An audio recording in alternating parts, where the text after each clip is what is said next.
स्वागत है हमारे YouTube चैनल सुधीर एजुकेशन वाला में।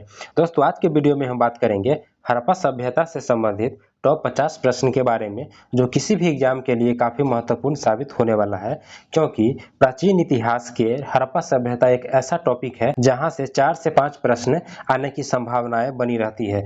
बिहार के या इंडिया के कोई भी एग्जाम की तैयारी कर रहे हैं तो हड़प्पा सभ्यता से जो है 4 से 5 प्रश्न आने की संभावनाएं होती है। तो बने रहिएगा हमारे वीडियो में अंत तक। और चलिए दोस्तों देखते हैं क्वेश्चन की ओर। और आज का जो हमारा पहला प्रश्न कह रहा है कि हड़प्पा सभ्यता की खोज किस वर्ष में हुई थी। हड़प्पा सभ्यता की जो खोज है वह किस साल में किया गया था। तो हड़प्पा सभ्यता की जो खोज किया गया था 1921 ईस्वी में किया गया था। Option number B is the right answer. चलिए दोस्तों देखते हैं अगला प्रश्न। अगला प्रश्न क्वेश्चन नंबर 2 कह रहा है कि हड़प्पा सभ्यता की खोज किसने की थी। हड़प्पा सभ्यता की खोज कौन से व्यक्ति है जो जिसके द्वारा किया गया था। तो हड़प्पा सभ्यता की खोज जो है दयाराम साहनी के द्वारा किया गया था। Option number B is the right answer. चलिए दोस्तों देखते हैं अगला प्रश्न। क्वेश्चन नंबर 3 कह रहा है कि मोहनजोदड़ो की खोज किसने की थी। उससे पहले था हड़प्पा की खोज किसने की थी, अब ये जो है मोहनजोदड़ो की खोज किसने की थी। हड़प्पा सभ्यता के जो है मोहनजोदड़ो जो है एक शहर है, सबसे बड़ा शहर माना जाता है। जैसे कि बिहार का जो राजधानी है पटना, इसी प्रकार जो है हड़प्पा के समय में जो था हड़प्पा का राजधानी था मोहनजोदड़ो। इसी के बारे में हम बात करेंगे। पूछ रहा है कि मोहनजोदड़ो की खोज किसने की थी। तो मोहनजोदड़ो की जो खोज किया था वह राखालदास बनर्जी ने किया था। Option number B is the right answer. चलिए दोस्तों देखते हैं अगला प्रश्न। अगला प्रश्न जो है क्वेश्चन नंबर 4 कह रहा है कि हड़प्पा सभ्यता किस नदी के किनारे विकसित हुआ है। हड़प्पा सभ्यता जो है किस नदी के किनारे विकसित हुई थी। तो ये जो हुआ था वह हड़प्पा सभ्यता का विकास जो हुआ था वह सिंधु नदी के किनारे हुआ था। Option number C is the right answer. चलिए देखते हैं अगला प्रश्न। क्वेश्चन नंबर 5 कह रहा है कि हड़प्पा सभ्यता किस युग की सभ्यता थी। तो हड़प्पा सभ्यता जो थी वह किस युग की सभ्यता थी। तो ये जो थी जो कांस्य युग की सभ्यता थी। Option number B is the right answer. चलिए देखते हैं अगला प्रश्न। छठा नंबर क्वेश्चन कह रहा है कि हड़प्पा सभ्यता का सबसे बड़ा नगर कौन था। तो हड़प्पा सभ्यता का जो सबसे बड़ा नगर था वह था option number D is the right answer. Dholavira जो शहर था वह सबसे बड़ा शहर था। इसके बाद अगला प्रश्न देख रहे हैं। क्वेश्चन नंबर 7 कह रहा है कि महान स्नानागार कहाँ मिला। तो महान स्नानागार जो मिला था वह मोहनजोदड़ो में मिला था। Mohenjodaro. Option number C is the right answer. चलिए इसके बाद देखते हैं अगला प्रश्न। क्वेश्चन नंबर 8 कह रहा है कि लोथल किस राज्य में स्थित है। लोथल जो है अभी वर्तमान में किस राज्य में स्थित है। तो लोथल जो है वह गुजरात में अभी स्थित है। Option number C is the right answer. चलिए देखते हैं अगला प्रश्न। क्वेश्चन नंबर 9 कह रहा है कि लोथल किसके लिए प्रसिद्ध है। लोथल जो है वह किसके लिए प्रसिद्ध है। तो वो जो प्रसिद्ध है वह बंदरगाह के लिए प्रसिद्ध है। Option number B is the right answer. चलिए अगला प्रश्न देख रहे हैं। क्वेश्चन नंबर 10 कह रहा है कि कालीबंगा कहाँ स्थित है। कालीबंगा जो है वह कहाँ स्थित है वर्तमान में। तो ये जो अभी है राजस्थान में स्थित है। Option number A is the right answer. चलिए इसके बाद देखते हैं क्वेश्चन नंबर 11। क्वेश्चन नंबर 11 कह रहा है कि अग्निवेदिका के साक्ष्य कहाँ मिले हैं। अग्निवेदिका के जो साक्ष्य है वह कहाँ मिले हैं। तो ये जो मिले हैं कालीबंगा में मिला है। कालीबंगा में, यानी कि option number B is the right answer. चलिए इसके बाद देखते हैं अगला प्रश्न। अगला प्रश्न कह रहा है कि 12 नंबर क्वेश्चन की धौलावीरा किस राज्य में है। अभी जो है धौलावीरा वर्तमान में किस राज्य में है। तो ये जो है गुजरात में है। Option number B is the right answer. चलिए इसके बाद देखते हैं दोस्तों 13 नंबर प्रश्न। अगला प्रश्न कह रहा है कि हड़प्पा लिपि कैसी लिपि थी। तो हड़प्पा लिपि जो थी वह चित्र लिपि थी, यानी कि option number C is the right answer. कोई भी चीज जो वहां पे लिखा जाता था वह चित्रांत में लिखा जाता था। इसके बाद देखते हैं अगला प्रश्न। क्वेश्चन नंबर 14 कह रहा है कि हड़प्पा लिपि को अब तक जो है क्या किया गया था। तो हड़प्पा लिपि को अभी तक नहीं पढ़ पाया है, कोई नहीं पढ़ पाया है कि क्या लिखा गया है। इसके बाद देखते हैं अगला प्रश्न। क्वेश्चन नंबर 15 कह रहा है कि हड़प्पा वासी किस धातु से परिचित नहीं थे। तो हड़प्पा वासी जो थे वह लोहा धातु से जो वह परिचित नहीं थे, यानी कि option number D is the right answer. चलिए इसके बाद देखते हैं क्वेश्चन नंबर 16। क्वेश्चन नंबर 16 कह रहा है कि हड़प्पा सभ्यता का मुख्य व्यवसाय क्या था। तो हड़प्पा सभ्यता के लोग जो थे वह किस चीज का व्यवसाय करते थे। तो इनका जो व्यवसाय, मुख्य व्यवसाय जो था वह कृषि था, यानी कि option number B is the right answer. चलिए इसके बाद देखते हैं अगला प्रश्न। क्वेश्चन नंबर 17 कह रहा है कि कपास का प्रथम साक्ष्य जो है कहाँ मिला था। तो कपास का जो प्रथम साक्ष्य मिला था वह हड़प्पा सभ्यता में मिला था। Option number B is the right answer. चलिए इसके बाद देखते हैं अगला प्रश्न। क्वेश्चन नंबर 18 कह रहा है कि पशुपति मुहर किस देवताओं से संबंधित मानी जाती है। पशुपति मुहर जो है वह किस देवताओं से संबंधित है, वह किस देवता का चित्र वहां पे पशुपति मुहर पे रहता था। तो उस समय जो है वह भगवान शिव का जो है पशुपति मुहर पर जो भगवान शिव का प्रतिबिंब अंकित था। Option number B is the right answer. चलिए इसके बाद देखते हैं 19 नंबर क्वेश्चन। 19 नंबर क्वेश्चन कह रहा है कि हड़प्पा के मकान मुख्यतः किससे बने होते थे। तो उस समय जो है किस चीज से मकान बनाया जाता था, पक्की ईंटों से बनाया जाता था। बड़ा बड़ा चौड़ा चौड़ा ईंटा होता था, वह 15-15 20-20 इंच का ईंटा था, उस ईंटा से बनाया जाता था। Option number C is the right answer. चलिए इसके बाद देखते हैं अगला प्रश्न। क्वेश्चन नंबर 20 कह रहा है कि मोहनजोदड़ो का अर्थ क्या है। तो मोहनजोदड़ो का जो अर्थ है वो कहा जाता है मृतकों का टीला कहा जाता है। मोहनजोदड़ो का अर्थ जो है मृतकों का टीला माना जाता है। Option number B is the right answer. चलिए इसके बाद देखते हैं अगला प्रश्न। अगला प्रश्न जो कह रहा है 21 नंबर प्रश्न की कि नगर नियोजन किस पद्धति पर आधारित था।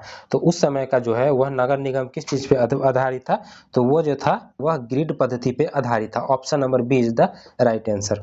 चलिए अगला प्रश्न देख रहे हैं 22 नंबर क्वेश्चन कह रहा है कि हड़प्पा सभ्यता का दूसरा नाम क्या है। हड़प्पा सभ्यता को और किस नाम से जाना जाता है, तो इसको जो और नाम से जाना जाता है वो जाना जाता है सिंधु घाटी सभ्यता के नाम से जाना जाता है। Option number B is the right answer. चलिए इसके बाद देखते हैं अगला प्रश्न 23 नंबर क्वेश्चन कह रहा है कि चनहुद्रो किस लिए प्रसिद्ध है। चनहुद्रो एक शहर है, वह किसके लिए प्रसिद्ध है। तो इसका जो आंसर हो जाएगा वह मनका के लिए, मनका निर्माण के लिए जो है वह प्रसिद्ध है। Option number A is the right answer. चलिए इसके बाद देखते हैं क्वेश्चन नंबर 24। क्वेश्चन नंबर 24 कह रहा है कि बनावली कहाँ स्थित है। बनावली जो है वर्तमान में कहाँ पे स्थित है, तो ये जो स्थित है हरियाणा में स्थित है। अभी वर्तमान में जो है हरियाणा में स्थित है। Option number B is the right answer. चलिए इसके बाद देखते हैं अगला प्रश्न। क्वेश्चन नंबर 25 कह रहा है कि सूरकोटदा जो है वर्तमान में कहाँ पर स्थित है। तो सूरकोटदा जो है वर्तमान में गुजरात में स्थित है, गुजरात में।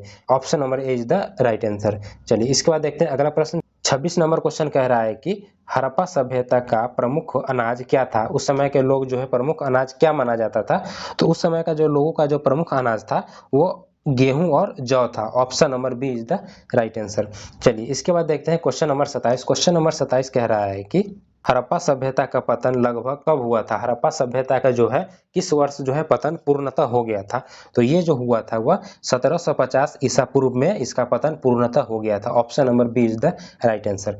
चलिए इसके बाद देखते हैं अगला प्रश्न। क्वेश्चन नंबर 28 कह रहा है कि सबसे अधिक मुहरें कहाँ मिली है। सबसे ज्यादा जो है मुहर कहाँ पे मिला है, तो ये जो मिला था वह मोहनजोदड़ो में मिला था। मोहनजोदड़ो में मिलने का कारण ये है कि सबसे ज्यादा जो है व्यवसाय उस समय की सभ्यता में जो है मोहनजोदड़ो में सबसे ज्यादा व्यापार किया जाता है। जितने भी व्यवसाय करता था वह ग्रामीण इलाका से जो है मोहनजोदड़ो में आता था। शहर ये मोहनजोदड़ो जो था वह शहरी इलाका था, इसलिए यहाँ पे सबसे अधिक मुहर मिला था। Option number C is the right answer. चलिए इसके बाद देखते हैं क्वेश्चन नंबर 29। क्वेश्चन नंबर 29 कह रहा है कि हड़प्पा सभ्यता का प्रमुख पशु कौन था। तो हड़प्पा सभ्यता का जो प्रमुख पशु था वह बैल था। Option number C is the right answer. चलिए इसके बाद देखते हैं अगला प्रश्न। क्वेश्चन नंबर 30 कह रहा है कि किस पशु का अभाव था। वहां पे जो है हड़प्पा सभ्यता में किस पशु का अभाव था, वहां पे किस पशु जो है वर्तमान में भी जो पशु है उस समय नहीं था, तो वो जो पशु था वह घोड़ा पशु था। Option number C is the right answer. चलिए इसके बाद देखते हैं अगला प्रश्न। अगला प्रश्न 31 नंबर क्वेश्चन कह रहा है कि हड़प्पा सभ्यता में व्यापार किस देश से था। हड़प्पा सभ्यता में जो था वह ज्यादातर किस देश से जो है व्यापार चलता था, वो जो देश था वो था मेसोपोटामिया था। Option number B is the right answer. चलिए इसके बाद देखते हैं क्वेश्चन नंबर 32। क्वेश्चन नंबर 32 कह रहा है कि गोदीवारा कहाँ मिला। गोदीवारा जो है कहाँ मिला था, तो वो जो मिला था वह लोथल में मिला था। Option number A is the right answer. चलिए इसके बाद देखते हैं क्वेश्चन नंबर 33। क्वेश्चन नंबर 33 कह रहा है कि तौल माप प्रणाली कैसी थी। तौल माप प्रणाली जो थी वह एक प्रकार का विकसित प्रणाली था। Option number B is the right answer. इसके बाद अगला प्रश्न कह रहा है कि 34 नंबर क्वेश्चन देख रहे हैं कि मातृ देवी की पूजा के प्रमाण मिले हैं। जो मिले हैं कहाँ मिले हैं, तो ये मिले हैं प्रमाण, ये बिल्कुल मिले हैं। Option number A is the right answer. चलिए इसके बाद देखते हैं अगला प्रश्न। क्वेश्चन नंबर 35 कह रहा है कि हड़प्पा सभ्यता का विस्तार किस राज्य तक नहीं था। ये जो कौन सा राज्य है जहां हड़प्पा सभ्यता का विकास वहां तक नहीं था। Option number D is the right answer, यानी कि बिहार तक जो था वह इनका विस्तार नहीं था। चलिए इसके बाद देखते हैं 36 नंबर क्वेश्चन। 36 नंबर क्वेश्चन कह रहा है कि ईंटों का अनुपात क्या था। उस समय जो था ईंटों का अनुपात क्या था, तो उस समय जो था बहुत चौड़ा चौड़ा ईंटा बनाया जाता था, 15 से 20 इंच का। अभी जो वर्तमान में जो 4 से 5 इंच का ईंटा आता है चौड़ाई में, और उस समय जो था वो 15 से 20 इंच का ईंटा होता था, लोही की तरह ईंटा होता था। उसका जो अनुपात रेशियो था वह 1:2:4 था। Option number A is the right answer. चलिए इसके बाद देखते हैं 37 नंबर क्वेश्चन। 37 नंबर क्वेश्चन कह रहा है कि धौलावीरा किसके लिए प्रसिद्ध था? तो धौलावीरा जो है वह जल प्रबंधन के लिए प्रसिद्ध था। ये जो है सिंधु नदी का जो बांध था वह धौलावीरा में ही बनाया गया था और ये जो है जल प्रबंधन के लिए वहाँ पे जल को जो है स्टॉक रखा जाता था सिंचाई के लिए और बहुत सारे काम के लिए जल को स्टॉक रखा जाता था। धौलावीरा जो बांध था वह जल प्रबंधन के लिए प्रसिद्ध था। चलिए इसके बाद देखते हैं अगला प्रश्न। क्वेश्चन नंबर 38 कह रहा है कि चावल के प्रमाण कहाँ पर मिले हैं? चावल उस समय होता था वह प्रमाण कहाँ पे मिला है?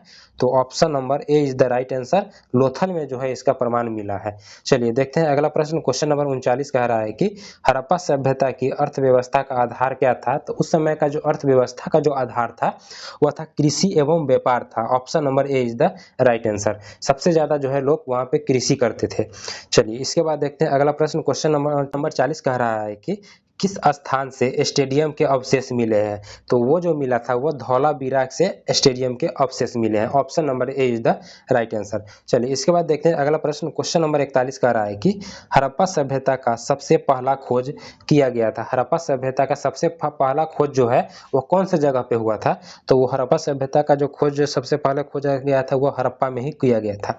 Option number A is the right answer. चलिए इसके बाद देखते हैं 42 नंबर क्वेश्चन। 42 नंबर क्वेश्चन कह रहा है कि सभा भवन जो है वह कहाँ पर मिला है? सभा भवन जहाँ पे लोगों का जो है व्यापार जितने भी होते थे वहाँ पे एक सभा चलाया जाता था, वह भवन कहाँ मिले हैं? तो वो भवन वहीं मिलेंगे जहाँ पे ज्यादातर व्यापार का सूचकांक वहाँ पे होता था। तो वो जो था वो मोहनजोदड़ो में था जो सबसे प्रसिद्ध जिला है।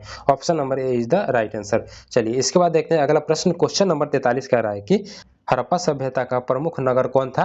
तो हड़प्पा सभ्यता का जो प्रमुख नगर था वह मोहनजोदड़ो ही था। Option number A is the right answer. चलिए इसके बाद देखते हैं अगला प्रश्न। क्वेश्चन नंबर 44 कर रहा है कि हड़प्पा सभ्यता की मुहर किससे बनी होती थी? तो हड़प्पा सभ्यता का जो मुहर था वह बहुत ही ठोस और कठोर था। वह किस चीज से बना था?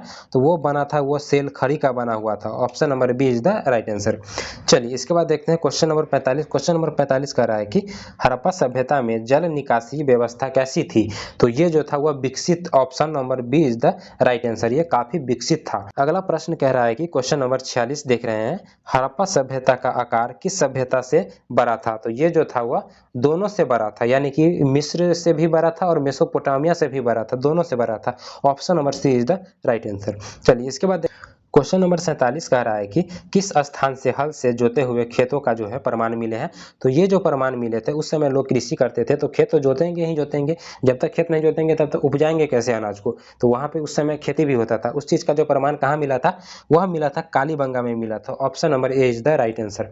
चलिए इसके बाद देखते हैं अगला प्रश्न। क्वेश्चन नंबर 48 कह रहा है कि हड़प्पा सभ्यता की प्रमुख फसल कौन सी थी? तो उस समय का जो सबसे प्रमुख फसल था वह था गेहूं था। Option number A is the right answer. चलिए इसके बाद देखते हैं अगला प्रश्न। क्वेश्चन नंबर 49 कह रहा है कि हड़प्पा सभ्यता में किस जानवर की आकृति जो है सबसे अधिक मुहरों पर मिलती थी? तो सबसे अधिक जो है वह कौन सा जानवर था जिसको मुहर पे उपयोग किया जाता था? तो वो जो था वह एक सींग वाला बैल था। उस समय जो था एक सींग वाला बैल जानवर हुआ करता था, उसी का जो है उपयोग किया जाता था। चलिए इसके बाद देखते हैं क्वेश्चन नंबर 50 और ये जो हमारा वीडियो का है आखिरी प्रश्न है। क्वेश्चन कह रहा है कि हड़प्पा सभ्यता का काल सामान्यतः क्या था? ये जो है अवधि काल जो क्या था? तो ये जो था इनका जो अवधि काल था वो था 2500 ईसा पूर्व से लेकर के 1750 ईसा पूर्व तक अवधि काल रखा गया था। तो दोस्तों वीडियो देखने के लिए बहुत बहुत धन्यवाद। मिलते हैं किसी नेक्स्ट वीडियो के साथ।